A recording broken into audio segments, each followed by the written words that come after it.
अस्सलाम वालेकुम कि जब तसास मोबाइल हैंग की या सास मोबाइल चार्ज कम कई या सास मोबाइल जिकम जगह द एमबी डेटा हम ज़्यादा यूज़ की दगा शन अक्सर सास मोबाइल दस मुख्तलिफ किस्म एप्स हुई अगर सास पे इस्तेमाल की नवी होता है दागे मालूमात नवी होता है बसंग कवच दगा एप सास पे इस्तेमाल की नदी होता है दागे ना डेटा ऑफ कई यानी जो ऑप्शन देता है अगर कल ऑन कई बिया बदा मोबाइल दस्ता मोबाइल डेटा बदा एप नहीं यूज़ कई नो पर वीडियो के दगा तरीका खाएं हाँ यो खबर याद साथे چې د واتس اپ انستګرام میسنجر سره به دغه سیټینګ کول نه کوي چې کله دغه آپشن آن وي نو واتس اپ ته انستګرام ته یا میسنجر ته به تاسو ته اس ام اس یا میسج چوکي نوټیفیکیشن به تاسو نه راځي دین علاوه په هر یو اپ چې هغه تاسو روزمره استعمال کینی پای کې دغه سیټینګ لازمي وکړئ تاسو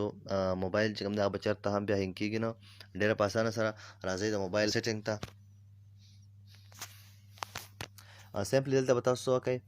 په سرچ کې به کلیک کړئ app permission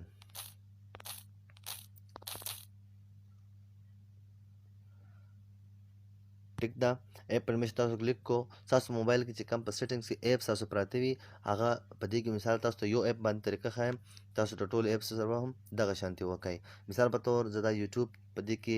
سلیکټ کوم په دې کې بلاندې تاسو راشئ ډیټا یوزیج لا کم تاسو ته مخامخ کاری ډیټا یوزیج په دې باندې به کلیک وکړئ په ډیټا یوزیج کې تاسو ته دا ښکاري بیک ګراوند ډیټا هم دغه آپشن دی بیک ګراوند ډیټا دا آپشن به تاسو آف کړئ ټیک ده د وروستو ستاسو موبایل به هینګ کیږي هم نه ستاسو موبایل به په چارج کې هم تیز وي او ستاسو موبایل ته به انټرنیټ ډیټا هم زیاته نه یوز کوي ډیره مننه کوم ویډیو کتلو لپاره تر بلې ویډیو د الله په امان